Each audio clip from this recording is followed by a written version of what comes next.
আসসালামু আলাইকুম। হ্যাঁ, কিছু বলতেছেন নাইম? স্যার, আপনি কি আমার কথা শুনতে পাচ্ছেন? আমি আপনার কথা শুনতে পাচ্ছি না। নাইম কি আমার কথা শুনতেছেন না?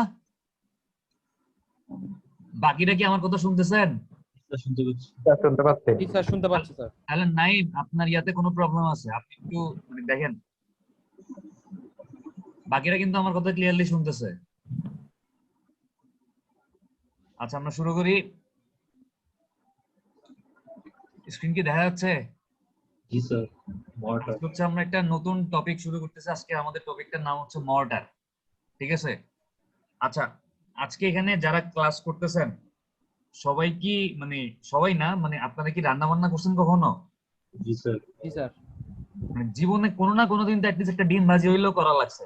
জি স্যার। প্লাস হচ্ছে এখন তো যেহেতু সবাই বাসায় থাকেন, ইউটিউবে নিশ্চয়ই বিভিন্ন রান্নার রেসিপি দেখা হয় না মাঝে মধ্যে? জি স্যার। এই যে দেখবেন যে রান্নার রেসিপি গুলো বলার সময় বলে না যে এই আপনার এই 2 কাপ ময়দার সাথে 1 টেবিল স্পুন চিনি দিতে হবে, 1 টেবিল স্পুন তেল দিতে হবে, 1 টেবিল স্পুন লবণ দিতে হবে, মানে এই রেশিও গুলো বলে দেয় না? Yes sir. মর্টার হচ্ছে এমন একটা জিনিস, মর্টার হচ্ছে কিসের কম্বিনেশন? মর্টারের মধ্যে আপনার সিমেন্ট থাকবে, বালি থাকবে, পানি থাকবে, এবং এরকম একটা নির্দিষ্ট অনুপাতে থাকবে। কতটুকু সিমেন্টের সাথে কতটুকু বালি মিলাইতে হবে, কতটুকু পানি মিলাইতে হবে, এই অনুপাতগুলা ফিক্স করে দেওয়া হয়। ঠিক আছে? আচ্ছা, এবার দেখেন, আমি যদি মর্টার আর কনক্রিট এই দুইটা জিনিসই কাছাকাছি, বাট এদের পার্থক্য হচ্ছে একটা ছোট্ট একটা জায়গায় এদের মধ্যে পার্থক্য আছে। পার্থক্যটা কোন জায়গায় দেখেন, আপনি যদি কনক্রিট চিন্তা করেন, আপনি চিন্তা করতেছেন কি কনক্রিট, তাহলে এই কনক্রিটটাও কিন্তু একটা মিক্সচার, একটা মিশ্রণ। লেবু শরবত কি লেবু, চিনি, পানির মিশ্রণ না? জি স্যার। সেরকম কনক্রিটটাও কিন্তু একটা মিশ্রণ। কনক্রিটটা কিসের কিসের মিশ্রণ? Sir, cement. সিমেন্ট, বালি, পানি আর হচ্ছে আমরা যে বালি, আমরা বালি ওইভাবে বলবো না, আমরা বলবো cement plus FA plus CA plus water. FA মানে কি? এফএ মানে হচ্ছে fine fine aggregate. Fine aggregate. CA মানে কি? Course aggregate. ঠিক আছে? জি স্যার। ফাইন এগ্রিগেট হচ্ছে যেগুলো সাইজে ছোট, বালি ফাইন এগ্রিগেট। আর কোর্স এগ্রিগেট মানে হচ্ছে যে এগ্রিগেট গুলো সাইজে বড়, ব্রিক চিপস মানে ইটের ভাঙা, বা স্টোন চিপস, বা ক্রাস্ট স্টোন, যে মানে পাথর ভাঙা, এগুলো হচ্ছে কোন ধরনের এগ্রিগেট? এগুলো হচ্ছে কোর্স এগ্রিগেট। ঠিক আছে? তাহলে ফাইন এগ্রিগেট হচ্ছে স্যান্ড, কোর্স এগ্রিগেট হচ্ছে কি ব্রিক চিপস চিপ। অথবা ক্রাস্ট স্টোন অথবা গ্রাভেল মানে হচ্ছে নুড়ি পাথর। ঠিক আছে? এগুলো হচ্ছে কোর্স এগ্রিগেট। এখন এটা তো গেল হচ্ছে কনক্রিট। এটাকে মানে নরমালি এই যে আমরা মিক্সচারটা দেখলাম, cement plus fine aggregate plus course aggregate plus water, এটাকে সিসিও বলে, সিমেন্ট কনক্রিট বলে। ঠিক আছে? এটাকে কি বলে? Cement concrete. এটাকে সিমেন্ট কনক্রিটও বলে। আপনি যখন এটার সাথে প্লাস এটার সাথে মনে করেন এই জিনিসগুলা যা বললাম এগুলা ঠিকই থাকবে, এটার সাথে রড যোগ করে দিবেন। আমরা নরমালি রড বলি না, আমরা বলি হচ্ছে কি রিইনফোর্সমেন্ট। রিইনফোর্সমেন্ট। ঠিক আছে? যখন আপনি এটার সাথে রিইনফোর্সমেন্ট যোগ করবেন তখন এটাকে বলে হচ্ছে রিইনফোর্সড সিমেন্ট কনক্রিট বা আরসিসি। ঠিক আছে? এই আরসিসির মধ্যে কি কি থাকবে? সিমেন্ট থাকবে, ফাইন এগ্রিগেট থাকবে, কোর্স এগ্রিগেট থাকবে, ওয়াটার থাকবে, প্লাস কি রিইনফোর্সমেন্ট থাকবে। তাহলে সিমেন্ট কনক্রিট বা প্লেন কনক্রিট কোনটা? Cement, fine aggregate, course aggregate, water, কিন্তু কোনো রিইনফোর্সমেন্ট নাই। আর যখন এটার সাথে সিমেন্ট কনক্রিটের সাথে বা প্লেন কনক্রিটের সাথে আমি রিইনফোর্সমেন্ট বা রড যোগ করতেছি তখন হচ্ছে এটা কি আরসিসি বা রিইনফোর্সড সিমেন্ট কনক্রিট হয়ে যাচ্ছে। ঠিক আছে না? ঠিক আছে তো? এখন দেখেন, এই প্লেন কনক্রিটের যে এই পোরশনটুকু, এই সিমেন্ট, ফাইন এগ্রিগেট, এই পোরশনটুকু সিমেন্ট আর ফাইন এগ্রিগেট আর এই যে ওয়াটার, ঠিক আছে, এই কোর্স এগ্রিগেটটুকু বাদ। কনক্রিটের আমি প্লেন কনক্রিটের এই রড তো আসবে না। মানে প্লেন কনক্রিটের মধ্যে কি কি আছে? সিমেন্ট আছে, ফাইন এগ্রিগেট আছে, কোর্স এগ্রিগেট আছে, ওয়াটার আছে না? আমি যদি এই প্লেন কনক্রিটের এই কোর্স এগ্রিগেটটুকু বাদ দিয়ে দিই এই সিমেন্ট আর ফাইন এগ্রিগেট, সিমেন্ট আর ফাইন এগ্রিগেট মানে কি বালি আর এই পানি, তার মানে এই সিমেন্ট, এই বালি আর হচ্ছে এই পানি, এই তিনটার কম্বিনেশনকে বলা হচ্ছে কি মর্টার। বুঝতে পারছেন? তার মানে মর্টার কি কনক্রিটের একটা অংশ না? মর্টার কি কনক্রিটের একটা অংশ না? Sir. আমার কথা কি বুঝতেছেন? জি স্যার, Yes, বোঝা sir. যাচ্ছে স্যার। আপনি যদি মর্টারের সাথে কোর্স এগ্রিগেট যোগ করে দেন তাইলে আপনি কি পাবেন? Concrete. সিমেন্ট কনক্রিট পাবেন বা প্লেন কনক্রিট পাবেন। আর আপনি যদি মর্টারের সাথে কোর্স এগ্রিগেট আর হচ্ছে রেইনফোর্সমেন্ট যোগ করেন তাহলে আপনি কি পাবেন? RCC. আরসিসি পেয়ে যাচ্ছেন। জিনিসটা কি বুঝছেন? Yes, sir.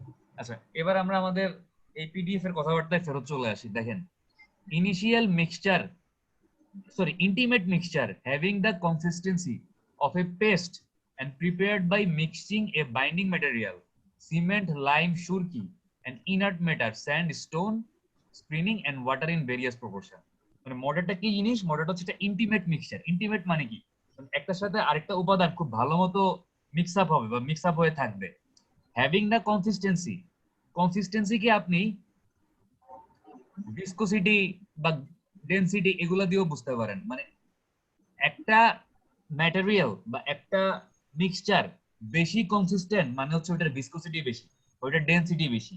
আর কম কনসিস্টেন্ট মানে হচ্ছে ওইখানে পানির পরিমাণ বেশি। যদি পানির পরিমাণ বেশি হয় তাহলে ওটার ভিসকোসিটি কম, ওইটার ডেনসিটি কম। অনেক সময় যারা হার্টের পেশেন্ট তাদেরকে রক্ত পাতলা করার জন্য একটা ওষুধ খাইতে হয় না, নাহলে হার্টে ব্লকেজ হয়ে যায়, এরকম কিছু শুনছেন না? Yes, sir. রক্ত যদি পাতলা না হয়, রক্তর যদি ভিসকোসিটি বেশি হয়ে যায় বা রক্তর যদি ডেনসিটি বেশি হয়ে যায় তাহলে কি রক্তটা ভারী হয়ে যায় না? আর রক্ত পাতলা করা মানে কি রক্তের ভিসকোসিটি কমায় দেওয়া, যেন এটা ইজিলি ফ্লো করতে পারে। আচ্ছা, আমাকে বলেন তো, মধু আর হচ্ছে পানি, এই দুইটার মধ্যে কোনটার ভিসকোসিটি বেশি, কোনটার কম? মধু বেশি। মধুর ভিসকোসিটি বেশি, পানির ভিসকোসিটি কম, কারণ পানি পাতলা, মধু হচ্ছে ভারী। মধুর স্যার। হ্যাঁ, ঘনত্ব বেশি। এখন আপনি তাইলে বুঝতেছি যে মর্টার হচ্ছে, মর্টারের ভিসকোসিটি বা ঘনত্ব বা কনসিস্টেন্সি এমন হইতে হবে যে একটা পেস্টের মতো। আমরা পেস্ট ইউজ করি না দাঁত ব্রাশ করার জন্য? জি স্যার। পেস্ট যেরকম হয় ওরকম একটা কনসিস্টেন্সি হইতে হবে মর্টারের, বা ওরকম একটা ভিসকোসিটি হইতে হবে। এবং এটা আমরা কিভাবে পাচ্ছি? Prepared by mixing a binding material. মানে এখানে একটা বাইন্ডিং ম্যাটেরিয়াল থাকবে। বাইন্ডিং ম্যাটেরিয়াল হইতে পারে সিমেন্ট, হইতে পারে লাইম, হইতে পারে সুরকি। সুরকি কি? সুরকি হচ্ছে ইটের গুঁড়া, ঠিক আছে? এবং এই বাইন্ডিং ম্যাটেরিয়াল গুলোর সাথে আমি হচ্ছে কি যোগ করবো? একটা ইনার্ট ম্যাটার, একটা নিষ্ক্রিয় ম্যাটার, যেটার কোনো কেমিক্যাল রিঅ্যাকশন করবে না সে অন্য কোনো ম্যাটেরিয়ালের সাথে। এবং ইনার্ট ম্যাটার গুলা কি কি হইতে পারে? হইতে পারে বালি, হইতে পারে স্টোন, পাথর, ছোট ছোট পাথরের গুঁড়া, অথবা হইতে পারে স্ক্রিনিং। মানে আমি এই যে পাথরগুলা চালনি দিয়ে চালার পরে একদম যেগুলো ছোট ছোট পাথরের গুঁড়া, এগুলা তো হচ্ছে চালনি দিয়ে পাস করে যাবে না, আর বড় পাথরগুলা কি করবে? চালনির মধ্যে রিটেইন করবে। তো স্ক্রিনিং মানে হচ্ছে পাথরের ভাঙা যে অংশগুলা, এরকম আপনার এই চালনি দিয়ে চালার পরে যেগুলা বড় সাইজের পাথর, এগুলা তো উপরে আটকায় যাবে, এগুলো হচ্ছে রিটেইন করবে। আর যেগুলো হচ্ছে ছোট ছোট সাইজের পাথর, এগুলো স্ক্রিনিং দিয়ে বা স্ক্রিন দিয়ে পাস করে চলে যাবে। এই স্ক্রিনিং দিয়ে যে পাথরগুলা বা ছোট সাইজের পাথরগুলা পাস করে চলে গেছে, এগুলো আমি অ্যাজ এন ইনার্ট ম্যাটার হিসেবে মর্টার তৈরি করতে ব্যবহার করতে পারি। আর সঙ্গে কি থাকবে? পানি, ঠিক আছে? তার মানে হচ্ছে একটা বাইন্ডিং ম্যাটেরিয়াল, একটা ইনার্ট ম্যাটেরিয়াল, আর তার সঙ্গে পানি যোগ করলে আমি যে আউটপুটটা পাবো এটাই হচ্ছে কি আমার মর্টার। বুঝতে পারছেন? Yes, sir. আচ্ছা, আমি একটু আস্তে আস্তে অনেক মানে কি বলবো ডিটেলস বলার চেষ্টা করতেছি, যদি মানে না বুঝেন আমাকে বললেন। মানে এক সংজ্ঞা নিয়ে অনেকক্ষণ গেছিলাম, বকর বকর করলাম আর কি অনেকক্ষণ। দেখেন, এরপর দেখেন টাইপস অফ মর্টার। একটু দাঁড়ান, এটা কাজ করতেছে না।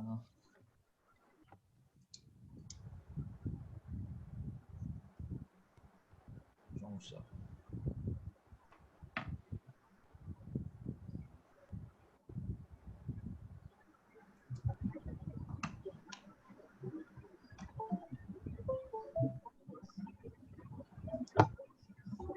আচ্ছা দেখেন, এখন আমরা দেখবো মর্টার কত ধরনের হয়। প্রথমে দেখেন সিমেন্ট মর্টার, তার মানে আমি যদি বাইন্ডিং ম্যাটেরিয়াল হিসেবে সিমেন্ট ইউজ করি, ইনার্ট ম্যাটেরিয়াল হিসেবে স্যান্ড ইউজ করি, আর ওয়াটার যোগ করি তার সাথে, তার মানে ওই মর্টারটাকে বলে হচ্ছে cement mortar. Consist of mixture of cement, এই যে সিমেন্ট, স্যান্ড, এই বালি আর হচ্ছে ওয়াটার, ঠিক আছে? এই তিনটার কম্বিনেশনটাই হচ্ছে cement mortar. Stronger than any other mortar, মানে অন্য যে কোনো ধরনের মর্টারের চাইতে সিমেন্ট মর্টারটা কি বেশি শক্তিশালী। Commonly used in the construction of load bearing wall, column etcetera. আচ্ছা, ওয়াল, দেয়াল যখন তৈরি করে বা গাঁথনি, দেয়ালের গাঁথনি যখন তৈরি করে, এটা সবাই দেখছেন না? Yes, sir. একটা আপনাদের বাসার যে বাউন্ডারি ওয়াল আছে, বা আপনি এখন যে রুমে বসে ক্লাস করতেছেন, এই রুমের সাথে পাশের রুমের যে পার্টিশন ওয়াল আছে, এই ওয়ালগুলা কি এরকম ব্রিকের, এই যে একটা ছবি দেখতেছেন, এই ছবিটা এরকম একটার উপর একটা ইট গেঁথে তৈরি করছে না? কিন্তু যখন একটা কলাম বা বিম ঢালাই দেয়, তখন কি এরকম কলাম বা বিমের মধ্যে ইট গাঁথে, নাকি হচ্ছে কনক্রিট দিয়ে ঢালাই দেয়? না স্যার, কংক্রিট দিয়ে ঢালাই। কনক্রিট দিয়ে ঢালাই দেয়। মনে রাখবেন, ওয়াল হচ্ছে দুই রকমের, একটা হচ্ছে পার্টিশন ওয়াল, একটা হচ্ছে লোড বিয়ারিং ওয়াল। পার্টিশন ওয়াল কিন্তু আপনার স্ট্রাকচারের কোনো লোড বহন করতেছে না। পার্টিশন ওয়ালের মানে রেসপন্সিবিলিটি বা দায়িত্ব কি শুধুমাত্র আপনার প্রাইভেসি রক্ষা করা, বা আপনাদের বাসার মধ্যে স্যার কলামের ভিতরে স্যার রডও থাকে না? কলামের মধ্যে রডও থাকে, ঠিক আছে? তাহলে ওইটা তো পরে আসতেছি, বাট কলামের মধ্যে কি এরকম আস্ত ইট থাকে? না স্যার, আস্তেই থাকে। আস্ত ইট তো থাকে না, কলামের মধ্যে কনক্রিট থাকে আর রড থাকে, ঠিক আছে? এখন আপনার ওয়াল হচ্ছে দুই রকমের, একটা কি বললাম, একটা বললাম হচ্ছে পার্টিশন ওয়াল, একটা বললাম হচ্ছে ডিসকানেক্ট হয়ে যাইতেছে কেন?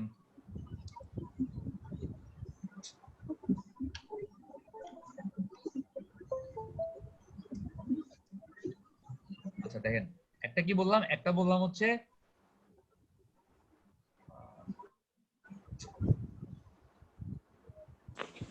ব্যাটারি। আচ্ছা উদাহরণ,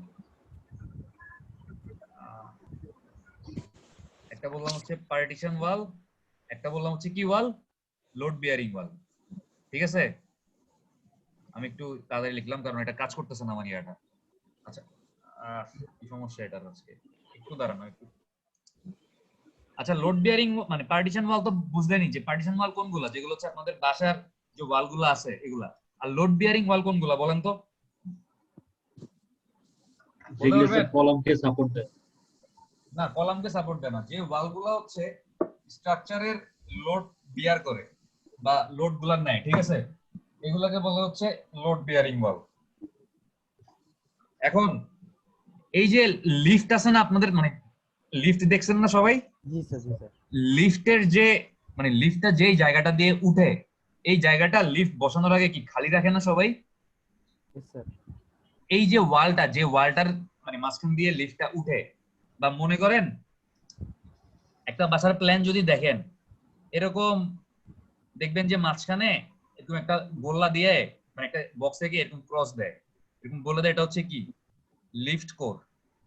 মানে লিফটের জন্য এই জায়গাটা, এটা কিন্তু আমি প্ল্যান ভিউ আঁকছি, ঠিক আছে? লিফটের জন্য জায়গাটা ফাঁকা রাখছে। এই লিফট কোরের যে দেয়ালগুলা, এই দেয়ালগুলাকে বলা হচ্ছে শিয়ার ওয়াল, ঠিক আছে? এবং এগুলা হচ্ছে লোড বিয়ার করে, এগুলো হচ্ছে ওজন নেয়। তো এই ওয়ালগুলা তৈরি করার সময় এগুলাকে আপনি ব্রিক দিয়ে তৈরি করবেন নাকি কনক্রিট দিয়ে তৈরি করবেন? কংক্রিট।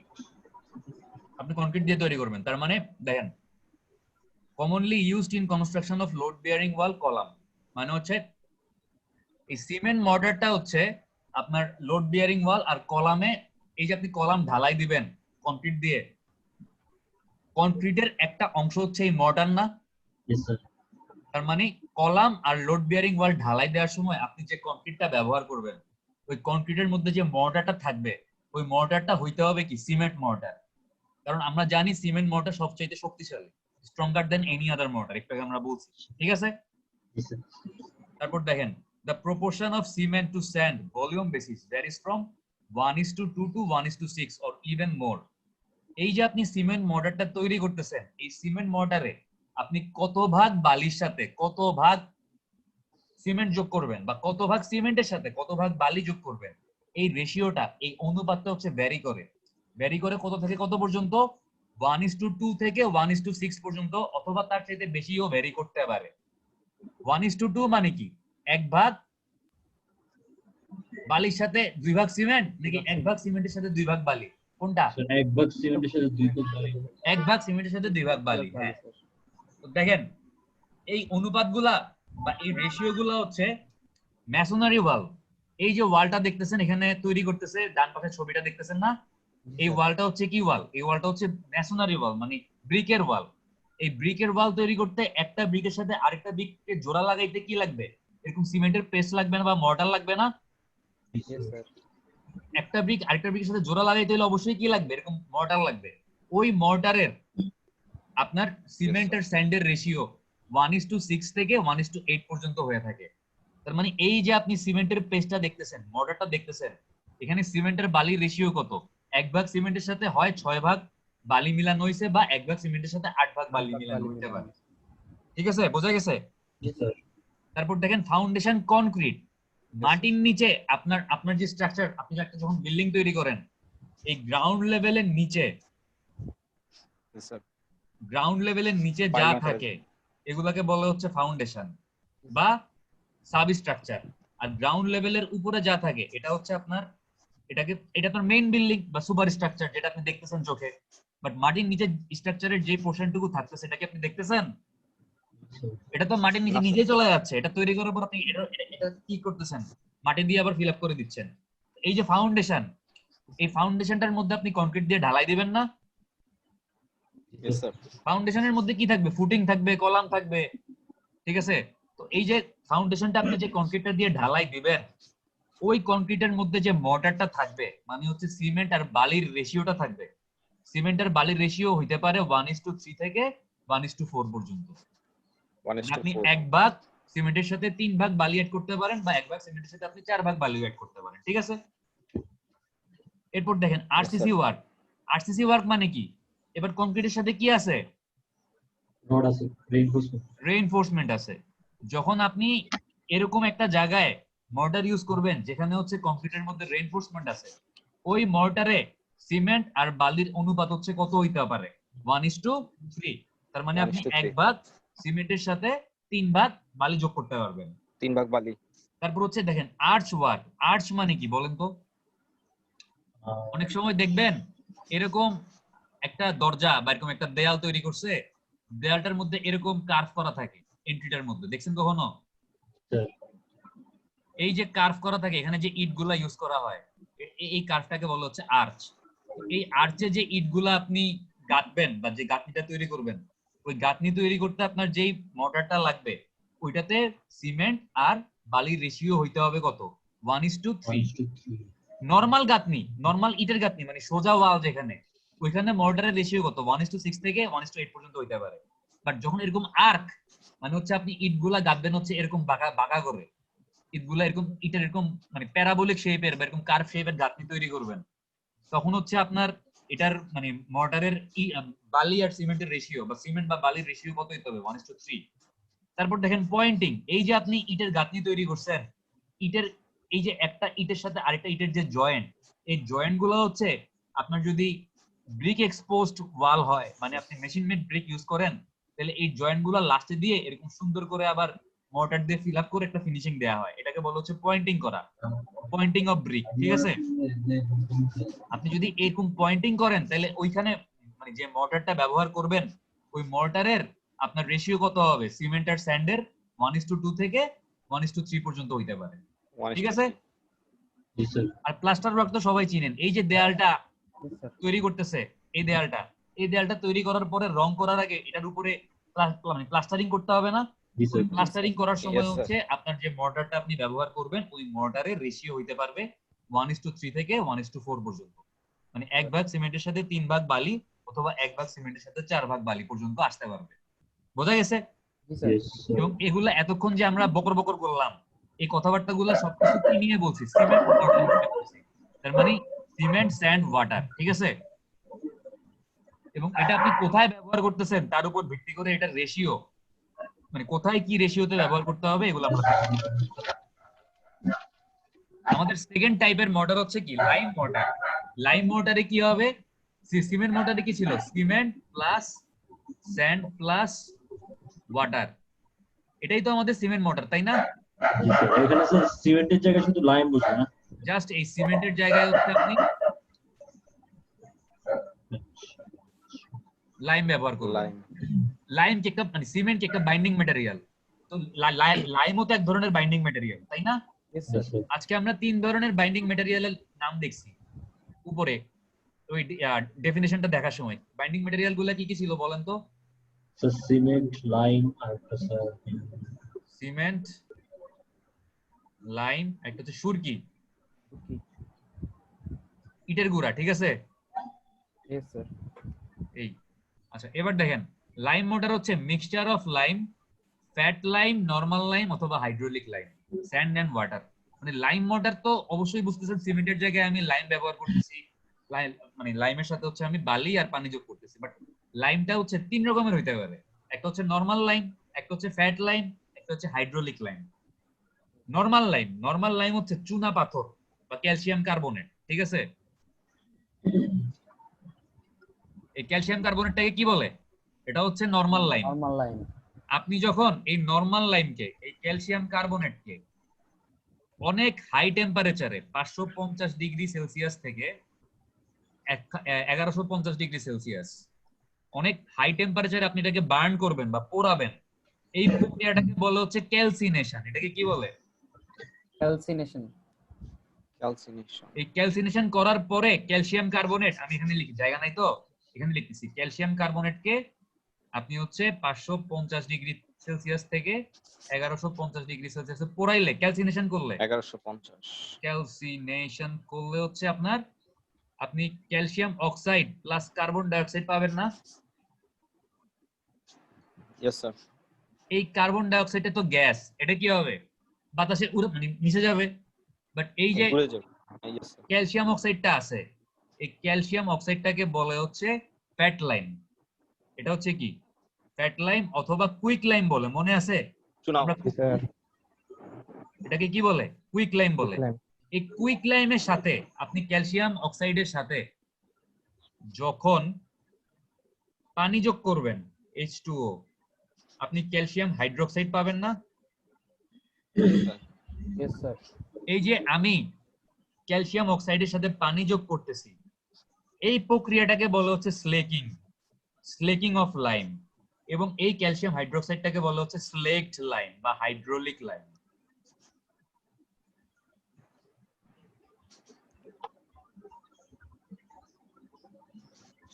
তাইলে ফ্যাট লাইম কোনটা, নরমাল লাইম কোনটা, হাইড্রোলিক লাইম কোনটা, বুঝছেন? হাইড্রোলিক লাইম হচ্ছে ক্যালসিয়াম হাইড্রোক্সাইড, স্লেক লাইম মানে আপনি ফ্যাট লাইমের সাথে পানি যোগ করলে ওইটাই কি হাইড্রোলিক লাইম বা স্লেক লাইম। আচ্ছা, তো লাইমের সাথে আমরা স্যান্ড আর ওয়াটার যোগ করলে আমরা হচ্ছে লাইম ওয়াটার পাবো। If fat lime is used, fat lime কোনটা, ক্যালসিয়াম হাইড্রোক্সাইড না, sorry calcium oxide, Yes, sir. Oxide. Calcium oxide হচ্ছে fat lime. If fat lime is used, Yes, it sir. Should be slaked before using. মানে যদি আপনি lime হিসেবে fat lime বা calcium oxide use করেন, এটা ব্যবহার করার আগে এটাকে কি করতে হবে? স্লেকড করতে হবে বা স্লেকিং করতে হবে। এটার সাথে তার মানে কি যোগ করতে হবে? পানি। পানি যোগ করতে হবে। পানি যোগ করলে তো এটা স্লেক লাইম হয়ে যাবে, তাই না? দেখেন, Yes, sir. Fat lime mortar proportion, আপনি যখন ফ্যাট লাইম তৈরি করবেন বা আপনি যখন ফ্যাট লাইম ইউজ করবেন আপনার লাইম মর্টার তৈরি করতে, ওইখানে লাইম আর স্যান্ডের প্রপোর্শন কত? 1:1। তার মানে 1 ভাগ বালির সাথে, মানে 1 ভাগ লাইমের সাথে 1 ভাগ বালি। আপনি যখন অর্ডিনারি লাইম মর্টার তৈরি করবেন, মানে ক্যালসিয়াম কার্বনেটের সাথে আপনি যখন বালি যোগ করবেন, তাহলে 1 ভাগ ক্যালসিয়াম কার্বনেটের সাথে আপনি কত ভাগ বালি যোগ করবেন? 2 ভাগ বালি যোগ করবেন। আর আপনি যখন হাইড্রোলিক লাইম তৈরি করবেন, মানে আপনি ক্যালসিয়াম হাইড্রোক্সাইডের সাথে বালি যোগ করবেন, তখন আপনার হাইড্রোলিক লাইমের প্রপোর্শন হইতে পারবে 1 ভাগ লাইমের সাথে 4 ভাগ বালি। তার মানে 1 ভাগ ক্যালসিয়াম হাইড্রোক্সাইডের সাথে 4 ভাগ বালি, ঠিক আছে? দেখেন, hydraulic lime has greater cementing power than others. আমি যে এই যে লাইমটা ইউজ করতেছি, এটা কি অ্যাজ এ বাইন্ডিং ম্যাটেরিয়াল হিসেবে ইউজ করতেছি না বা সিমেন্টিং ম্যাটেরিয়াল হিসেবে ইউজ করতেছি না? Yes, sir. মানে হাইড্রোলিক লাইমের হচ্ছে বাকি 2 ধরনের লাইম, এই ফ্যাট লাইম আর নরমাল লাইম বা অর্ডিনারি লাইমের সাথে সিমেন্টিং পাওয়ার বা বাইন্ডিং ক্যাপাসিটি সবচেয়ে ভালো হাইড্রোলিক লাইমের, আর সবচেয়ে খারাপ হচ্ছে ফ্যাট লাইমের। এই তিন ধরনের লাইমের মধ্যে বা এই তিন ধরনের লাইম মর্টারের মধ্যে সবচেয়ে খারাপ কোনটা? ফ্যাট লাইম মর্টার হচ্ছে সবচেয়ে খারাপ, মনে থাকবে? Fat line. হ্যাঁ, তার মানে ক্যালসিয়াম Yes, sir. অক্সাইড সবচেয়ে খারাপ, ঠিক আছে? Fat line বা quick line. হ্যাঁ, ফ্যাট লাইম বা কুইক লাইম হচ্ছে সবচেয়ে দুর্বল ধরনের লাইম মর্টার। আপনি ফ্যাট লাইম ব্যবহার করে যে লাইম মর্টারটা পাবেন ওইটা হচ্ছে সবচেয়ে দুর্বল লাইম মর্টার, ঠিক আছে? এরপর দেখেন মাড মর্টার। Yes, sir. আমরা মাড মানে কি? মাটি না বা কাদা, mixture of puddle mud. Puddle Yes, mud sir. মানে কি? ওই ব্রিকের, আমরা যে ব্রিক পড়ছিলাম, ব্রিকের ম্যানুফ্যাকচারিং প্রসেসে পাডেল মাড মানে হচ্ছে মাটিগুলোকে পা দিয়ে মারানোর পরে ওটাকে পাডেল মাড বলে। And water at the required consistency, তার মানে আপনি পাডেল মাড, এই মাটির সাথে প্রয়োজনীয় পরিমাণে পানি মিশাইলে ওটাকে হচ্ছে কি মাড মর্টার বলে। গ্রাম দেশে হচ্ছে বাড়ির মধ্যে মাটি দিয়ে কাদা দিয়ে লেপে না। জি স্যার। শহরে কি কোনোদিন দেয়ালের মধ্যে কাদা দিয়ে লেপতে দেখছেন? শহরে কি কি কি দিয়ে লেপে? না স্যার। প্লাস্টারিং করে, প্লাস্টার দিয়ে লেপে। আর গ্রামে হচ্ছে কি দিয়ে লেপে? মানে ফিনিশিংটা দেয় হচ্ছে কাদা বা মাটি দিয়ে বা এরকম আপনার কাদা দিয়ে, কাদা। গোবর দিয়ে অনেক সময় দেয় মনে হয়। না, গোবর দিয়ে দেয় না, সরি, কাদা Yes, দিয়ে sir. দেয়, কাদা দিয়ে গোবর দেয়। কাদা একসাথে। স্যার গোবর দিয়ে দেয় স্যার। আচ্ছা, তাহলে গোবর কাদা একসাথে মিশিয়ে দেয় মনে হয়। এটাকে Yes, তাহলে yes, কি yes. মর্টার গোবর বলে? এটা কাদা হচ্ছে দেয়। মাড মর্টার বলে, ঠিক আছে? এবার দেখেন গজড মর্টার। গজড মর্টারটা কি জিনিস? Lime mortar with having some cement to increase cementing properties.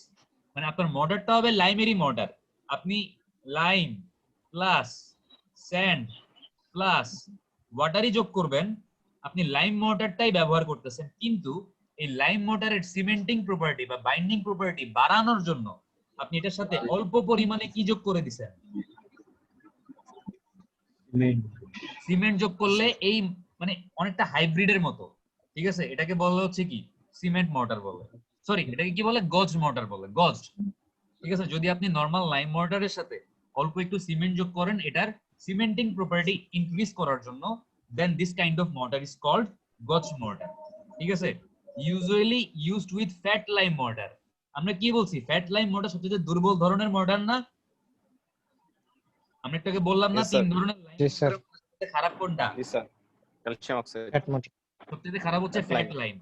এই ফ্যাট লাইম যেহেতু সবচেয়ে খারাপ, এটা সিমেন্টিং প্রপার্টি বা বাইন্ডিং প্রপার্টি ইনক্রিজ করার জন্য, এই যে as this kind of lime possesses very weak cementing property, তো ফ্যাট লাইম মর্টারের সিমেন্টিং প্রপার্টি বাড়ানোর জন্য এটার সাথে অল্প পরিমাণে সিমেন্ট যোগ করা হয়। Cement in lime Cement. Mortar increases its strength, hydrolicity and the rate of setting. আপনি যখন নরমাল লাইম মর্টারের সাথে সিমেন্ট যোগ করতেছেন, এটার স্ট্রেংথ বা শক্তি বাড়তেছে, এটার হাইড্রোলিসিটি বাড়তেছে, আর রেট অফ সেটিং বাড়তেছে। হাইড্রোলিসিটি কি জিনিস আর রেট অফ সেটিং কি জিনিস? রেট অফ সেটিং হচ্ছে আমরা যখন মর্টারটা গোলাই বা আমরা যখন কংক্রিটটা তৈরি করি, কিছুক্ষণ পর এটা শক্ত হওয়া শুরু করে না? Yes, sir. যখন শক্ত হওয়া শুরু করলো ওই সময়টাকে কি সময় বলে? ইনিশিয়াল কি জানি বলে, মনে আছে? জি স্যার, মনে পড়ছে স্যার। কি ইনিশিয়াল কি বলে? ইনিশিয়াল স্যার সেটিং টাইম বলে না? নামটা মনে আসতেছে না। জি স্যার, ইনিশিয়ালিংটা। ভুলা গেলে কেমন হবে? আচ্ছা, এটা তো শক্ত হওয়া শুরু হইলো, বাট এটার একদম ফাইনালি শক্ত হইতে এবং ফাইনালি শক্ত হয়ে স্ট্রেংথ গেইন করতে 28 দিন সময় লাগে। কয়দিন সময় লাগে? 28 দিন সময় লাগে। তার মানে ইনিশিয়াল সেটিং টাইম আপনার ওই কংক্রিটটা বা ওই মর্টারটা মিশানোর কিছুক্ষণ পরে শুরু হয়ে গেছে, ইনিশিয়াল সেটিং টাইম। কিন্তু ফাইনাল সেটিং টাইম মানে একদম শক্ত হয়ে একদম তার যতটুকু স্ট্রেংথ গেইন করার কথা অতটুকু গেইন করতে কয়দিন সময় লাগে? 28 দিন সময় লাগে। এখন এই জিনিসটা আরেকটু বুঝাই, দাঁড়ান। আপনারা ইয়াতে কনস্ট্রাকশনের কাজ যখন করে তখন দেখছেন যে ছাদের মধ্যে শাটারিং করে না, বা কলামের মধ্যে স্টিলের শাটারিং করেন, একটা ফর্মা ইউজ করে না? স্যার আর একটু যদি আচ্ছা, এখন জাস্ট মুখে বলি, একটু পরে দেখাই দিব শাটারিং কি জিনিস। Okay sir. শাটারিং যখন করে, শাটারিং এর মানে শাটারিং মানে হচ্ছে একটা ফর্মার মতো, যেটার মধ্যে হচ্ছে কংক্রিটটা ঢালে। তো মানে যখন ছাদের কাস্টিং করে বা স্ল্যাব কাস্টিং করে, তখন শাটারিং এর মধ্যে ফার্স্টে কি করে, রড বাঁধে। রড বাঁধার পরে হচ্ছে আপনার কংক্রিটটা ঢালা দেয়। জি স্যার। তখন আপনার ছাদটা শক্ত হয়ে গেল, এই শাটারিং কি সঙ্গে সঙ্গে খুলে ফেলতে পারবে?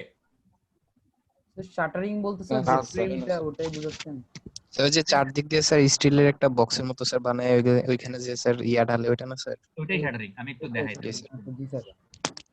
জি স্যার, বুঝছি স্যার। কে বুঝছেন ইউজুয়ালি স্যার এমনি স্যার ছাদে কাঠ দিয়ে ইউজ করে স্যার, কাঠ ব্যবহার করে কাঠ বেশি। কাঠও ব্যবহার করে, কিন্তু কাঠের চাইতে স্টিল ব্যবহার করলে ভালো। ঠিক আছে, জি স্যার। আচ্ছা একটু দাঁড়ান, আমার ল্যাপটপ স্লো কাজ করতেছে অনেক, যার জন্য আমি দেখাইতে পারতেছি। একটু দাঁড়ান, শাটারিং অফ রুফ লেখা সার্চ দিই, দাঁড়ান। Shuttering of roof.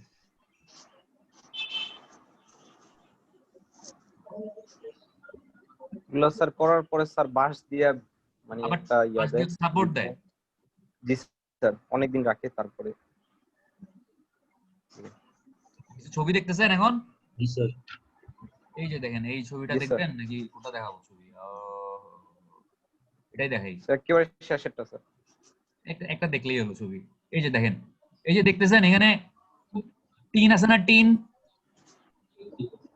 এই টিন গুলো যদি না থাকে, তাহলে জি, কনক্রিট ঢাকলে এই কাঠের তক্তার মাঝখান দিয়ে ইয়াগুলা আপনার কনক্রিট গুলো পড়া যাবে না, কনক্রিট গুলো থাকবে কই আসলে। Yes, sir. এটাকে শাটারিং বলে। এই দেখেন, এই যে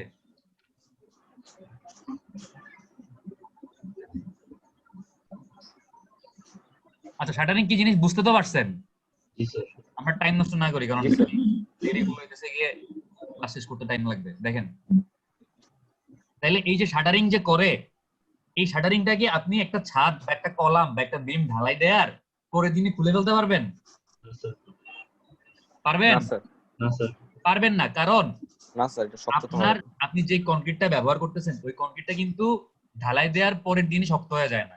7 দিন পরে অল্প একটু শক্ত হয়, মানে কিছুটা শক্ত হয়। 14 দিন পরে আরো একটু শক্ত হয়। 28 দিন পরে গিয়ে হচ্ছে সে তার ম্যাক্সিমাম স্ট্রেংথটা হচ্ছে গেইন করে, মানে সবচেয়ে বেশি শক্ত হয়। তার মানে এই 28 দিন আপনাকে হচ্ছে এই শাটারিংটা মানে এটাতে লাগায় রাখতে হবে না? Yes, sir. আপনি যদি শাটারিংটা এক জায়গায় লাগায় রাখেন, তাহলে কি এই শাটারটা আপনি আরেক জায়গায় ইউজ করতে পারবেন? আপনি মনে করেন একটা বিল্ডিং তৈরি করতেছেন, ঠিক আছে? এটা হচ্ছে বিল্ডিং এর ছাদ, এগুলো হচ্ছে কলাম। আপনার এই ছাদটা ঢালাই হইছে, আপনি এই শাটারিং খোলার আগে এই কলাম, এই ছাদ করতে পারবেন? না স্যার, আপনি এটা যাচ্ছেন সম্পূর্ণ শাটারিং হইলো তাড়াতাড়ি খুলতে। শাটারিং তাড়াতাড়ি খুলতে হইলে আপনার ওই সিমেন্টটাকে বা ওই কংক্রিটটাকে তাড়াতাড়ি তার মানে ডিজায়ার্ড স্ট্রেংথে পৌঁছাইতে হবে না? আপনি চাচ্ছেন 28 দিন আগেই শাটারিং খুলে ফেলতে, আপনি 28 দিন শাটারিং রাখবেন না, তার আগেই খুলে ফেলবেন। তাহলে কম সময়ে আপনার বেশি স্ট্রেংথ গেইন করাইতে হবে না? জি স্যার। সেই ক্ষেত্রে Yes, sir. সিমেন্টের setting time, rate of setting কি করতে হয়? বাড়াইতে হয়। রেট অফ সেটিং বাড়বে কখন? যখন আপনি লাইম মর্টারের সাথে অল্প একটু সিমেন্ট যোগ করে দিবেন, তখন হচ্ছে কি হবে, লাইম মর্টারের সেটিং টাইম বেড়ে যাবে, মানে তাড়াতাড়ি হবে। বাড়বে মানে বলতে হচ্ছে setting time, rate of setting কি হবে, তাড়াতাড়ি সেটিং করবে। বোঝা গেছে? জি স্যার। তাহলে স্যার কয়দিনে হয়ে যাবে স্যার এটা শুকাবে? লাইম মর্টারের নরমালি সেটিং হইতে অনেক বেশি সময় লাগে।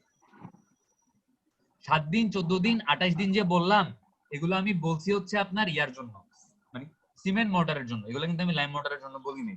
বাট আপনি যদি লাইম মর্টার ইউজ করেন, লাইম মর্টারের সেটিং টাইম 1 বছর, 2 বছর, 10 বছর, 15 বছর, 50 বছর, 60 বছরও হয়।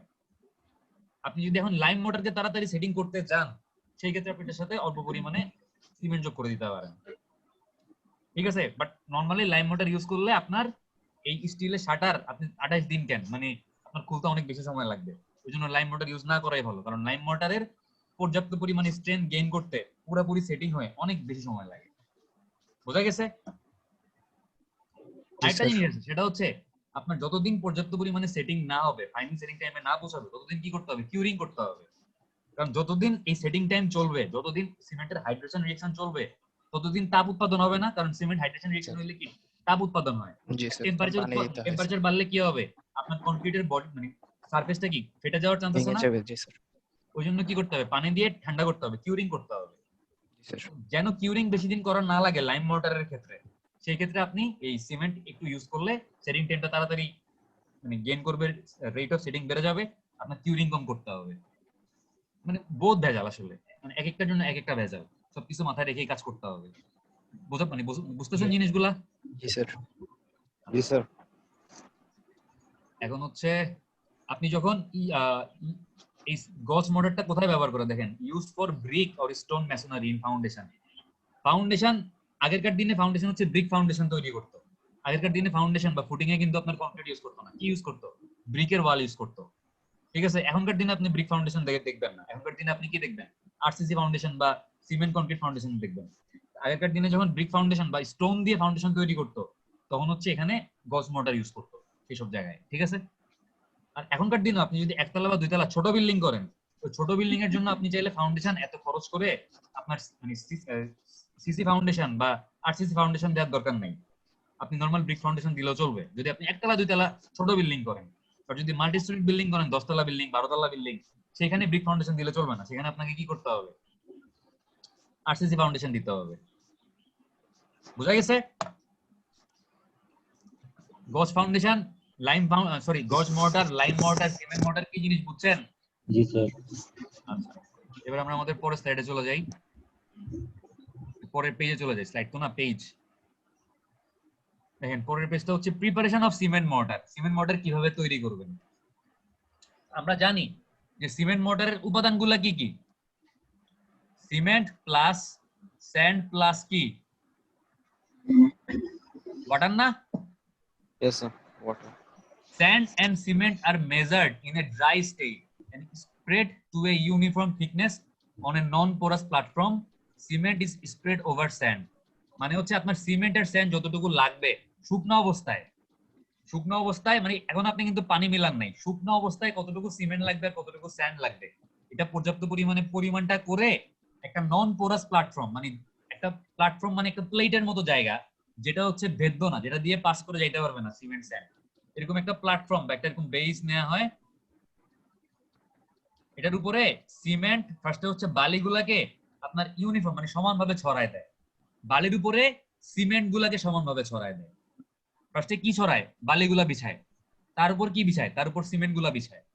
ঠিক আছে, as usual sand is measured in feet cube. বালিগুলা হচ্ছে কতটুকু বালি নিবে এটা হচ্ছে ফিট কিউবে মেজার করে। মানে এরকম একটা যদি আপনার পাত্র ইউজ করে বালিটা মেজার করার জন্য,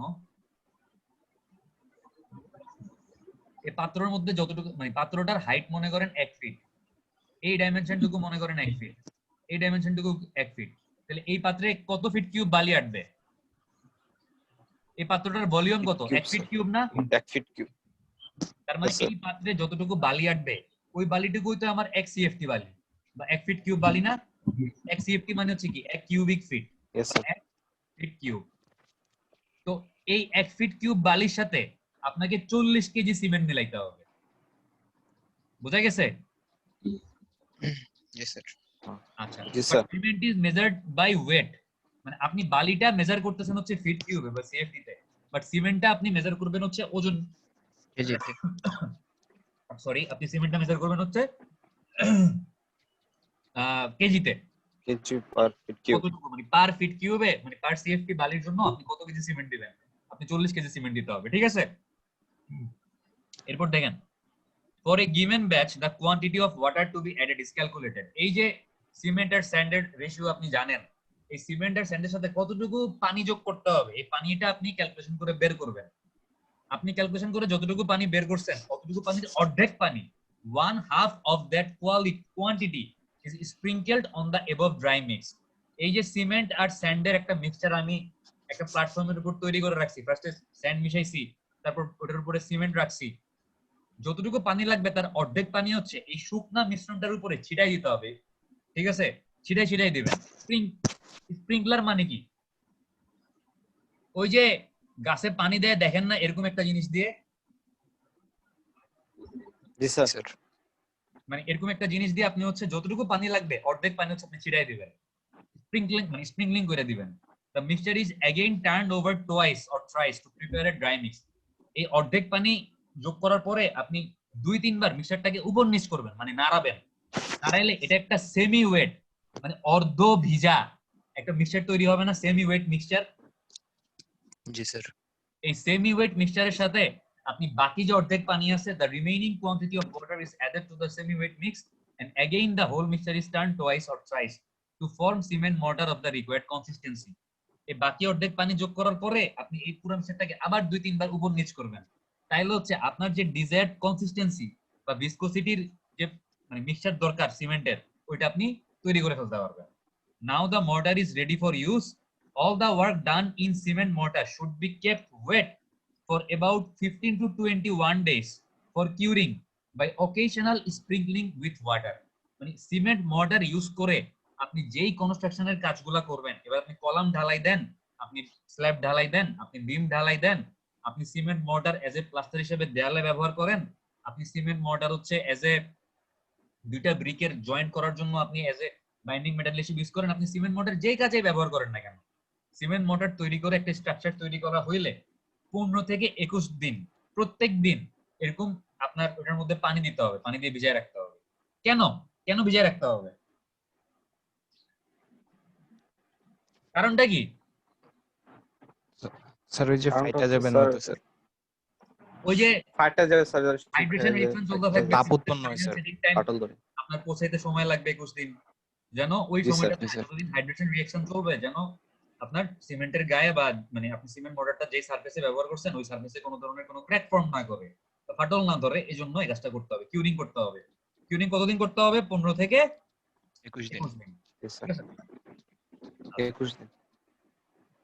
এরপর দেখেন যে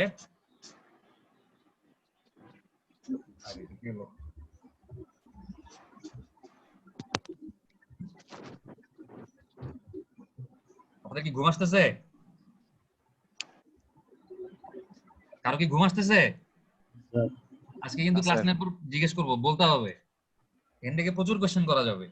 আচ্ছা, precaution in using mortar. Mortar যখন আপনি ব্যবহার করবেন তখন আপনাকে কিছু জিনিস মাথায় রাখতে হবে, এই পয়েন্টগুলো খুবই ইম্পর্টেন্ট এবং একটু খেয়াল করেন।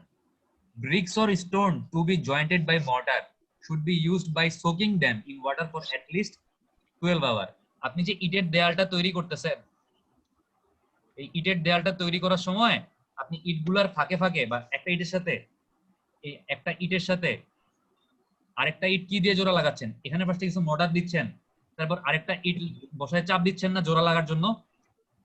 আপনি যখন এরকম ইট ইট বা পাথর, ব্রিক বা স্টোন আপনি হচ্ছে এরকম মর্টার দিয়ে জোড়া লাগাবেন, সেই ক্ষেত্রে যেই ইটগুলাকে বা যে পাথরগুলাকে আপনি মর্টার দিয়ে জোড়া লাগাবেন বা গাঁথনি করবেন, যে ইট বা পাথরগুলা ব্যবহার করে, এই ইট বা পাথরগুলাকে মর্টার সাথে জোড়া মানে মর্টার ব্যবহার করার আগে এই ইট বা পাথরগুলাকে 12 ঘন্টা পানিতে ভিজায় রাখতে হবে। কতক্ষণ পানিতে ভিজায় রাখতে হবে? 12 ঘন্টা। 12 ঘন্টা। After preparation of mortar, it should be used at its destined place as early as possible.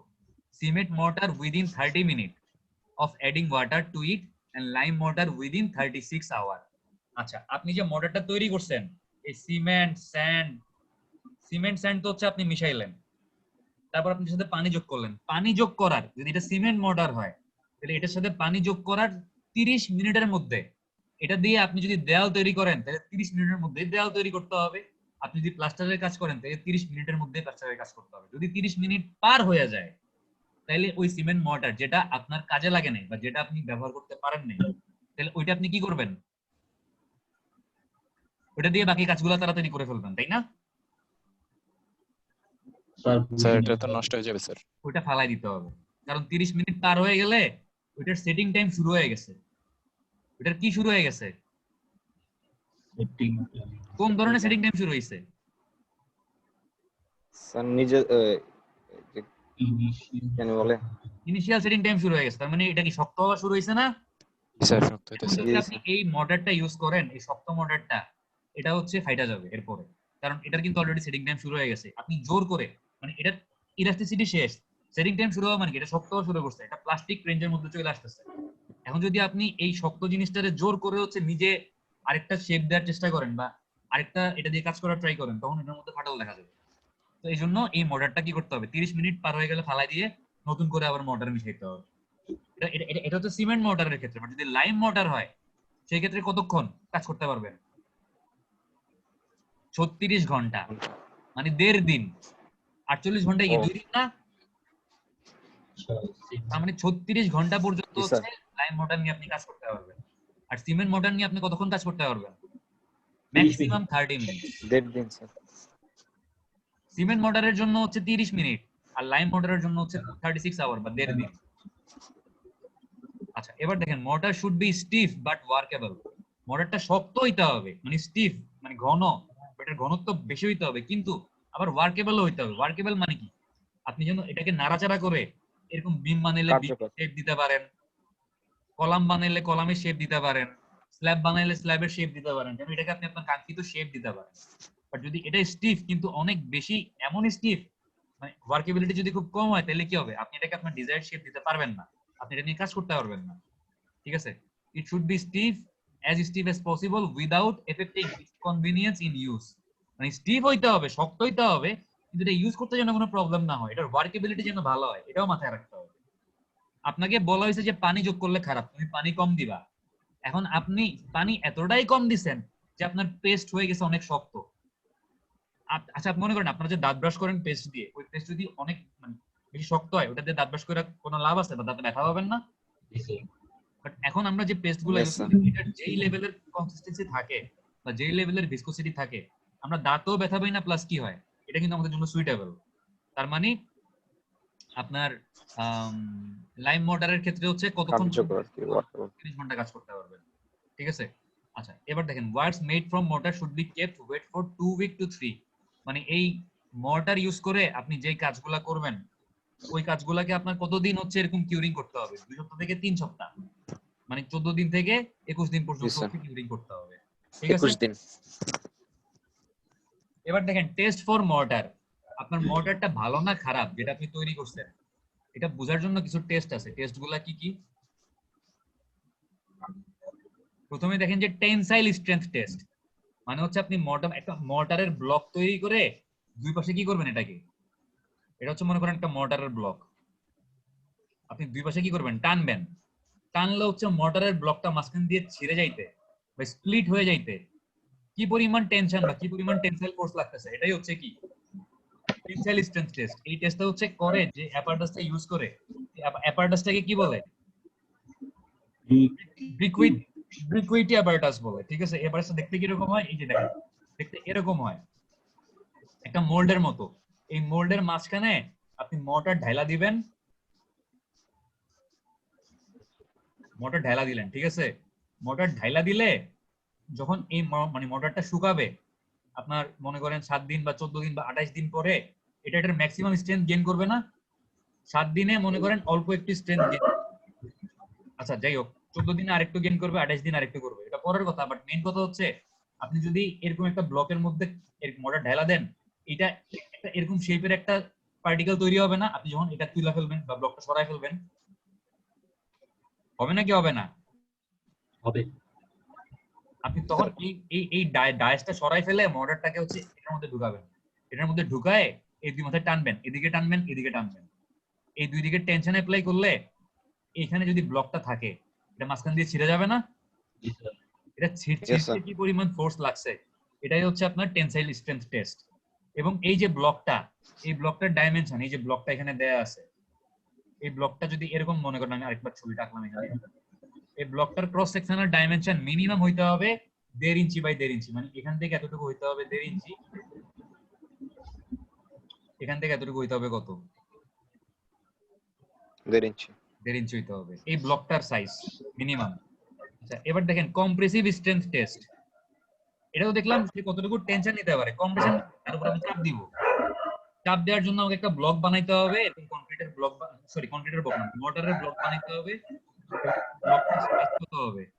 1 inch by 1 inch by 1 ইঞ্চি, মানে এটার আপনার উইডথ, হাইট, লেন্থ বা থিকনেস সবকিছু কত হবে? 1 ইঞ্চি, তিনটা 1 ইঞ্চি হবে। সরি 2 ইঞ্চি হবে, 2 ইঞ্চি হবে, 1 ইঞ্চি না। কত ইঞ্চি হবে? 2 ইঞ্চি। জি স্যার, 2 ইঞ্চি হবে। ঠিক আছে? আচ্ছা, তো এরকম একটা কিউব বানায় আপনি কি করবেন? এর মধ্যে কম্প্রেশন দিবেন বা ফোর্স অ্যাপ্লাই করবেন, চাপ দিবেন, ভাঙতে কতটুকু প্রেসার লাগে দেখবেন। ওটাই হচ্ছে কি আপনার কম্প্রেসিভ স্ট্রেংথ টেস্ট। বুঝা গেছে? Yes, sir. এবার দেখেন অ্যাডহেসিভ স্ট্রেংথ টেস্ট। অ্যাডহেসিভ মানে অ্যাডহেসিভ স্ট্রেংথ টেস্ট হচ্ছে এই মডেলটা, যে মডেলটা আপনি ব্যবহার করতেছেন, এই মডেলটা কতটা সিমেন্টিং প্রপার্টি বা কতটা তার মানে বাইন্ডিং প্রপার্টি আছে, বা কতটা গ্লুইং প্রপার্টি। আমরা দুইটা কাগজ জোড়া লাগাইতে অ্যাডহেসিভ হিসেবে আঠা ইউজ করি না বা গ্লু ইউজ করি না? জি স্যার। তার মানে আমরা এখন চেক করব Yes, sir. মর্টারের কি পরিমাণ গ্লুইং প্রপার্টি, এরকম দুইটা পার্টিকেলকে একসাথে জোড়া লাগায় রাখার সামর্থ্য আছে, এটাই আমরা এখন দেখব। দেখেন, arrange two brick in T shape and use mortar at the intersection line. মানে দুইটা ইটকে, এই একটা ইট, এর নিচে হচ্ছে আরেকটা ইটকে কিভাবে রাখতে হবে? টি শেপে রাখতে হবে। এবং দুইটা ইট আপনার একটা মানে চারটা পয়েন্টে ইন্টারসেক্ট করবে না? কথা কি বুঝতেছেন? দুইটা ইট স্যার, চারটা, বুঝেন নাই আমার কথা? আমি বুঝতে পারছি। দেখেন, মানে বুঝিনি স্যার এটা। আপনি যদি প্ল্যান ভিউ দেখেন, এটা হচ্ছে উপরের ইটটা, আমি এটা মনে করেন এলিভেশন ভিউ আঁকলাম। এই ইটটার প্ল্যান ভিউ কি হবে? এটা হচ্ছে প্ল্যান, এই এই এই জায়গাটুকু হচ্ছে এটা প্ল্যান, এরকম হবে না? নিচে হচ্ছে আরেকটা ব্রিক, এরকম এলিভেশন ভিউ মনে করেন আছে এরকম, তাহলে নিচের আপনি যদি প্ল্যান ভিউ দেখেন, নিচের ব্রিকটা এরকম দেখবেন না? জি স্যার। আপনি এই জিনিসটার জাস্ট, এখন আমি যেটা আঁকলাম এটা তো আছে এলিভেশন ভিউ, এটা জাস্ট প্ল্যান ভিউ চিন্তা করেন, তাইলে আপনি এই উপরের এই অংশটুকু দেখতেছেন, আর নিচে এই যে ব্রিকটা, এই ব্রিকটার মাথাটা দেখবেন না এরকম? যদি আপনি দেখেন মাথাটা এরকম থাকার পর, এখন এই যে ইন্টারসেকশন মানে দুইটা ব্রিকের যে জয়েনিং পয়েন্ট, এইটা একটা জয়েনিং পয়েন্ট, এটা একটা জয়েনিং পয়েন্ট, এটা একটা জয়েনিং পয়েন্ট, এটা একটা জয়েনিং পয়েন্ট না? চারটা লাইন বা চারটা ইন্টারসেক্টিং লাইন, এর এই পয়েন্টগুলোতে কি করা হবে? সিমেন্ট দিয়ে দিবেন, আপনি সিমেন্ট দিয়ে জোড়া লাগাবেন দুইটা ইটকে, ঠিক আছে? এবার এই দুইটা ইটকে উল্টা করে ঝুলাই দিবেন, উল্টা করে ঝুলাই দিবেন একটা এরকম দড়ির সাহায্যে বা কোনো কিছুর সাহায্যে, আর এই এখানে একটা ওজন বা বাটখারা ঝুলাই দিবেন। আস্তে আস্তে ওজনটার পরিমাণ কি করতে থাকবেন? বাড়াইতে থাকবো। একটা সময় কি হবে, এই এই দুই ছুটে জায়গায় যাবে স্যার জয়েন্টটা। জয়েন্টটা খুললে চলে আসবে না? এই জয়েন্টটা sir. খুলতে কি পরিমাণ ওজন বসানো লাগছে, কি পরিমাণ ফোর্স অ্যাপ্লাই করা লাগছে, এটাই হচ্ছে কি adhesive strength test for mortar. বুঝা গেছে? দেখেন, জি sir. when they gain sufficient strength after curing of 7 days 14 দিন এবং 28 দিন, the tea is suspended invertedly, মানে উল্টা ভাবে ঝুলায় দেওয়া হয়, from the upper brick and weights are attached to the lower brick, এবং নিচের ব্রিকে হচ্ছে কি ওজন বা বাটখারা ঝুলানো হয়। weights are gradually increased till both brick split from each other, এবং ওজনটা হচ্ছে আস্তে আস্তে বাড়ানো হয় যতক্ষণ পর্যন্ত না দুইটা ইট একজন থেকে আরেকজন ছুটে যাচ্ছে বা আলাদা হয়ে যাচ্ছে, ঠিক আছে? তাহলে মর্টারের তিনটা টেস্ট, একটা হচ্ছে টেনসাইল টেস্ট, একটা হচ্ছে কি টেস্ট, কম্প্রেশন টেস্ট, আর একটা হচ্ছে কি টেস্ট, অ্যাডহেসিভ স্ট্রেংথ টেস্ট। এই টেস্টগুলো আমাকে বুঝাই বলতে পারবেন? ক্লাসে লাস্টে জিজ্ঞেস করলে বাংলায় বলতে পারবেন? জি স্যার, বলা স্যার, যাবে। আশা করি পারবো। বাংলায় বললেই হবে, বাট পরীক্ষার সময় অবশ্যই ইংলিশে লিখতে হবে, ঠিক আছে? এটা কি করতেছে আপনার উল্টা ভাবে ঝুলাই দিবেন, হ্যাঁ জাস্ট উল্টা ভাবে ঝুলাই দিবেন, দেন আস্তে আস্তে ওজন কি করতে হবে? ওজন বাড়াইতে হবে। এখানে বাটখারা ঝুলাবেন আর কি, বাটখারা ঝুলাবেন এখানে, আস্তে আস্তে এই বাটখারার ওজনটা বাড়াবেন। আচ্ছা, এবার দেখেন special mortar, light weight mortar. Light weight mortar হচ্ছে যে মর্টারটার ওজন কম বা ওজনে পাতলা হালকা। Ordinary cement or lime mortar including asbestos fibres, jute fibre, wood powder, saw. মানে নরমাল সিমেন্ট আর লাইম যে মর্টার আছে, নরমাল মর্টার, বাট নরমাল মর্টারে আপনি যদি সিমেন্টের পরিমাণ কমায় দেন, তাহলে ওটার স্ট্রেংথ বা শক্তি কমে যাবে না? সিমেন্টের পরিমাণ, আমরা সিমেন্টের ওজন আমরা দেখছি পার ফিট কিউবে সিমেন্টের ওজন কত? 40 কেজি দেখছি না আমরা, মনে আছে? জি স্যার। 1 ফিট কিউব বা 1 সিএফটি বালির সাথে জি 40 স্যার, কেজি দেখছি স্যার। যোগ করতে বলছিলাম না? বলছিলাম? জি জি স্যার। স্যার। আল্লাহ। জি স্যার। তার মানে হচ্ছে আপনার সিমেন্টের ওজন অনেক বেশি, মানে সিমেন্ট ইউজ করে মর্টার তৈরি করলে মর্টারটা অনেক ভারী হবে। আপনি যদি মর্টারের ওজন কমাইতে যান, সেই ক্ষেত্রে হচ্ছে আপনি সিমেন্টের বদলে মর্টারের মধ্যে সিমেন্ট তো ব্যবহার করবেনই, বাট সিমেন্টের পরিমাণটা একটু কমাই দিয়ে সিমেন্টের রিপ্লেসমেন্ট হিসেবে অল্প পরিমাণে আপনি যেটা ইউজ করতে পারেন, অ্যাসবেস্টস ইউজ করতে পারেন। অ্যাসবেস্টস কি? অ্যাসবেস্টস হচ্ছে সিলিকা আছে, সিলিকা বা বালি আছে, বা সিলিকন ডাই অক্সাইড আছে, এরকম 6টা প্রাকৃতিক খনিজ বা ন্যাচারাল মিনারেল। তার মধ্যে একটা হচ্ছে কোয়ার্টজ, আর বাকিগুলোর নাম অনেক কঠিন, ক্যালোডোমাইট, তারপর এগুলো মানে নিজেরা দেখেন, ঠিক আছে। এই 6 ধরনের প্রাকৃতিক খনিজের মধ্যে কি থাকে? সিলিকা থাকে। এবং ওই খনিজগুলোর যে পাউডার বা গুঁড়া, এগুলোকে বলা হচ্ছে অ্যাসবেস্টস। এই অ্যাসবেস্টস হচ্ছে ওজনে হালকা। তো ওজনে হালকা হওয়ার কারণে বাইরের দেশগুলোতে অ্যাসবেস্টস কনস্ট্রাকশন ম্যাটেরিয়াল হিসেবে সিমেন্টের বিকল্প বলতে একদম পুরোপুরি বিকল্প না, সিমেন্টের আংশিক বিকল্প হিসেবে এই অ্যাসবেস্টস ব্যবহার করা শুরু হয়েছিল। বাট এই অ্যাসবেস্টসের যে ধুলাটা বা যে মানে আপনার ইয়াটা, এটা হচ্ছে মানে নিঃশ্বাসের সাথে আমাদের লাংসে গেলে ক্যান্সার ক্রিয়েট করে বা আমাদের হেলথের জন্য ক্ষতিকর। এই জন্য বিভিন্ন দেশে এই অ্যাসবেস্টস ইউজ করা কি করছে, এখন ব্যান করে দিচ্ছে। বোঝা গেছে? বুঝতে পারছেন? জি স্যার। আচ্ছা, আমরা অ্যাসবেস্টস ছাড়াও সিমেন্টের রিপ্লেসমেন্ট বা সিমেন্টের বিকল্প বা অল্প পরিমাণে সিমেন্ট ব্যবহার না করে আমরা সিমেন্টের বদলে ফাইবার মানে তন্তু, জুট পাটের তন্তু, উড পাউডার মানে হচ্ছে কাঠের গুঁড়া, সডাস্ট, মিলে কাঠ যখন মানে চোলাই করে বা মারাই করে তখন যে ধুলাটা বা যে মানে ডাস্ট বা যে ময়লাটা প্রডিউস হয়, ওইটা হচ্ছে আপনি স্পেশাল মর্টার তৈরি করতে বা লাইট ওয়েট মর্টার তৈরি করতে ব্যবহার করতে পারেন। ঠিক আছে। আরেক ধরনের স্পেশাল মর্টার হচ্ছে যে ফায়ার মর্টার। দেখেন, মানে হচ্ছে যে মর্টারটা হচ্ছে ফায়ার রেজিস্ট করতে পারবে। obtained by mixing fire bricks, মানে যে ইট গুলো হচ্ছে ফায়ার রেজিস্ট করতে পারে ওই ইট গুলা, or fire clays with aluminous cement, মানে Al2O3, এই অ্যালুমিনিয়াম অক্সাইড বা অ্যালুমিনাস মানে সিমেন্ট, যে সিমেন্টের মধ্যে অ্যালুমিনাস অক্সাইড আছে বা অ্যালুমিনা আছে, এই ধরনের সিমেন্টের সাথে ফায়ার ব্রিক বা ফায়ার ক্লে গুঁড়া করে যদি আপনি মিশান, যে ইট গুলো হচ্ছে আগুন সহ্য করতে পারে বা যে কাদামাটিটা হচ্ছে আগুন সহ্য করতে পারে, এই ধরনের কাদামাটি বা ইট যদি আপনি গুঁড়া করে এই অ্যালুমিনা সিমেন্টের সাথে মিশান, তাহলে আপনি ফায়ার রেজিস্ট্যান্স মর্টার পাবেন। এবং প্রপোর্শন বা অনুপাতটা কি দেখেন, usual proportion is 1 part alumina cement and 2 parts powder fire clay. মানে আপনি যদি 1 ভাগ এই অ্যালুমিনা সিমেন্ট নেন, তার সাথে আপনাকে 2 ভাগ মিলাইতে হবে কি, এই ফায়ার ব্রিক বা ফায়ার ক্লে এর গুঁড়া বা পাউডার মিলাইতে হবে। বুঝা গেছে? Withstand the effect of very high temperature, এটা হচ্ছে অনেক অতি উচ্চ তাপমাত্রা সহ্য করতে পারে। Use for lining of furnace, fire places, oven etcetera. এই যে ফার্নেস বা চুল্লি যে আছে, ফায়ার প্লেস, বাইরের দেশে শীতকালে হচ্ছে ফায়ার প্লেসে আগুন জ্বালায়, ওভেন চুলা, এগুলো যদি বড় সাইজে আপনি তৈরি করেন, তান্দুরি রুটি তৈরি করবেন আপনি মনে করেন, বা সিমেন্ট বার্ন করবেন আপনি, এই চুলাগুলার যে দেয়াল, এই দেয়ালগুলার যে ইটগুলা, এই ইটগুলা একটা সাথে একটা জোড়া লাগাইতে আপনি এই ফায়ার রেজিস্টিং মর্টার ব্যবহার করতে পারেন। ঠিক আছে, বোঝা গেছে? জি স্যার। এরপর দেখেন এক্স-রে শিল্ডিং মর্টার। আপনি যদি এমন একটা রুম তৈরি করবেন যে রুমের মধ্যে হচ্ছে এক্স-রে করা হবে, এক্স-রে যে ক্ষতিকর রেডিয়েশন এটা যেন রুমের বাইরে না যায়, এই জন্য ওই রুমের দেয়াল প্লাস ওই রুমের ছাদ এই এক্স-রে শিল্ডিং মর্টার ইউজ করে প্লাস্টারিং করা হয় বা তৈরি করা হয়।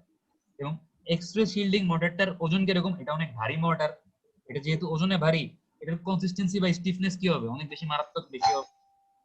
এবং দেখেন আপনার এক্সপ্রেস, এবং এটার যদি কনসিস্টেন্সি বা স্টিফনেস বেশি হয় বা ডেনসিটি বেশি হয়, তাহলে এটা হচ্ছে ওই এক্স-রে যে ক্ষতিকর রেডিয়েশন এটাকে রুমের ভিতর থেকে বাইরে আসতে বাধা দিবে না।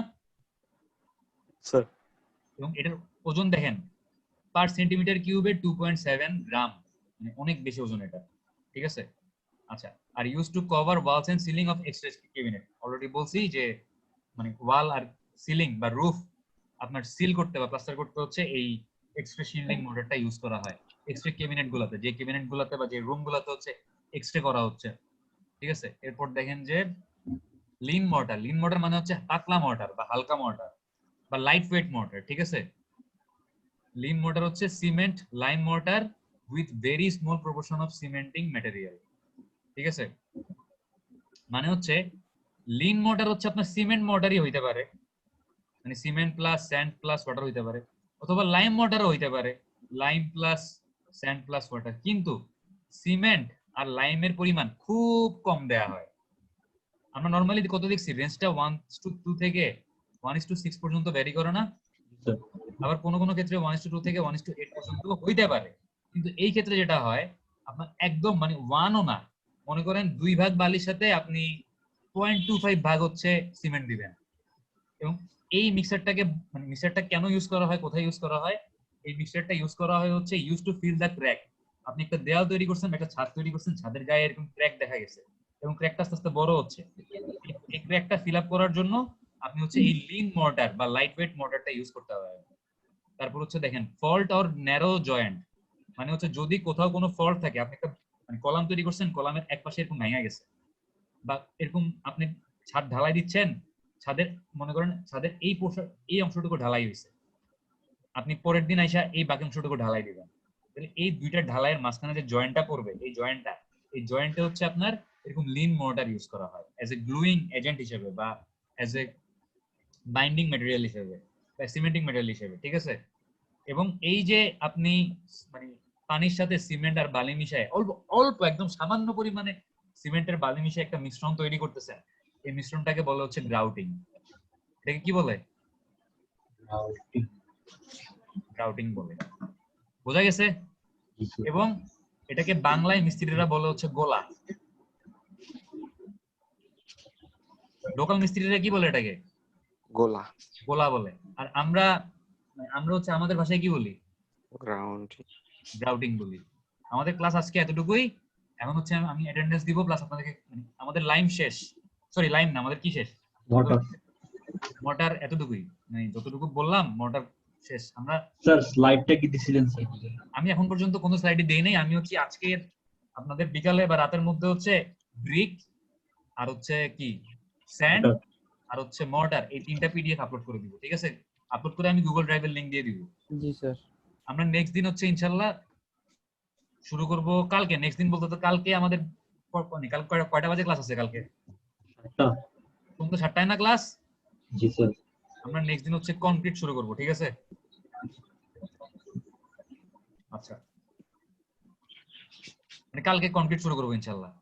রোল নাম্বার 1 নিশান চাকমা নাই, অ্যাবসেন্ট না? জি sir. Roll number 2 Alif Mahmud আছেন? রোল নাম্বার 3 হাসিবুল ইসলাম ফাহিম নাই। Roll number 4 Satyajit Deb yes sir. Present. Roll number 5 Shiabuddin Hridoy class করে না। রোল নাম্বার 6 তমা বণিক আছেন? আপনি আগের স্যার দিকে রোল স্যার রোল 2 আর 5 আমাদের সাথে নাই স্যার, মানে স্যার সরি স্যার রোল 3 আর 5 স্যার। রোল নাম্বার 6 তমা বণিক আছেন আজকে? জি sir.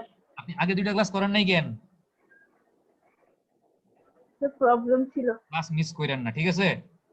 Roll number 7 Shariful Alam Shahin. Yes sir. Roll number 8 Hasibul Islam Rahim. Yes sir.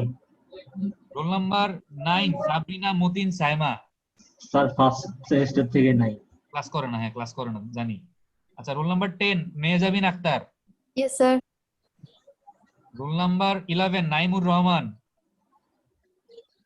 আছে? নাই স্যার। এটা ছিল না? স্যার ফার্স্টে ছিল 5-10 মিনিট। কতক্ষণ পর চলে গেছে? স্যার 10 মিনিট পরে চলে গেছে।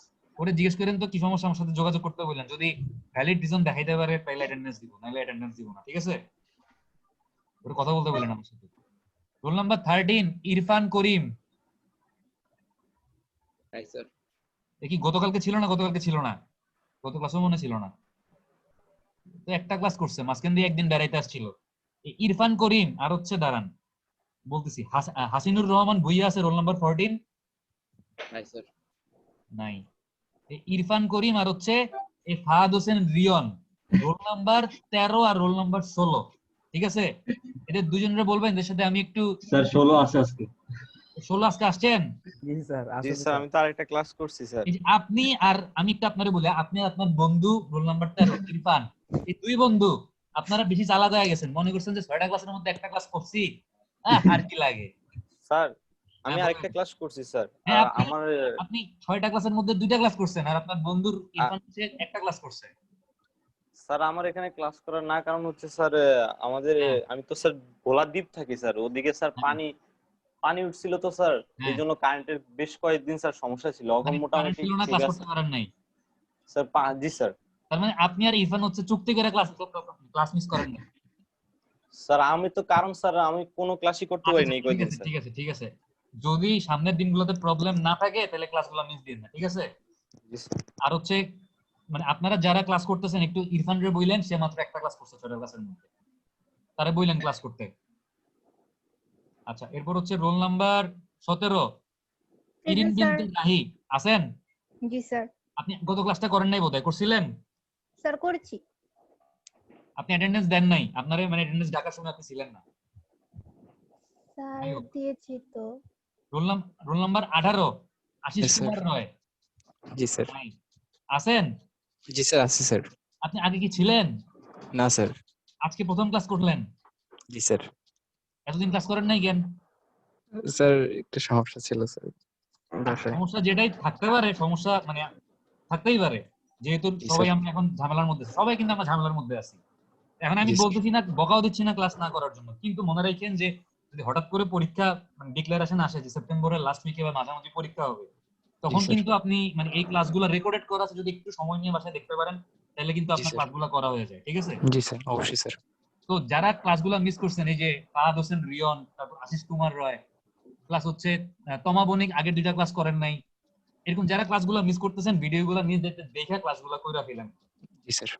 ওকে, তাহলে আমরা আরো তো আছে, দাঁড়ান কি আছে। রোল নাম্বার 20 জান্নাতুল তাসনিম নাহার মৌসুম। Present sir. আপনি আগের ক্লাসটা করছিলেন? জি স্যার। করেন নাই? ছিলাম তো। অ্যাটেন্ডেন্স দেওয়ার সময় আপনি ছিলেন না। জি স্যার। আপনারে 2বার না 3বার ডাকছিলাম, আপনি মানে কই জানি ঘুরতে যেয়ে লাগেছিলেন। স্যার কাজ আব্বু ডাকছিল তো কাজে চলে। এরকম যদি ডাকে, গার্ডিয়ান ডাকলে হচ্ছে জাস্ট ওই চ্যাটের মধ্যে বলে যাবেন যে আমি আছি কিন্তু আমারে ডাকছে, বলে যাবেন, তাইলে অ্যাটেন্ডেন্স দিব, ঠিক আছে? কিন্তু যদি অ্যাটেন্ডেন্স দেওয়ার সময় আপনারা আমি না পাই বা যারা ডাকতেছে তারা না পাই, তাহলে আমি কি ভাববো যে আপনি মানে মিউট করে দিয়ে ক্লাস করতেছেন না। সেই ক্ষেত্রে আসলে অ্যাটেন্ডেন্স দেওয়াটা ঠিক না, ঠিক আছে? তো অ্যাটেন্ডেন্স দেওয়ার টাইমে আবার এমনও করেন না যে পুরো ক্লাস করেন নাই, লাস্টে দিয়ে চলে আসছেন। অ্যাটেন্ডেন্স কোনো দিন মাঝখানে দিতে মানে নিতে পারি, কোনো দিন ক্লাসের শুরুতেও নিতে পারি, ঠিক নেই। তো যাই হোক, মানে আপনাদের যাদের অ্যাটেন্ডেন্স একটা বা 2টা মিস আছে প্রবলেম নাই, এগুলা পরে দিয়ে দিব, বাট ক্লাস মিস করেন না, রেগুলার ক্লাস করেন, ঠিক আছে? ওকে, তাহলে আজকে এতটুকুই থাক, খোদা হাফেজ। কালকে ইনশাআল্লাহ 7টার সময় আমাদের আবার ক্লাস হবে। আসসালামু আলাইকুম স্যার। ওয়ালাইকুম সালাম।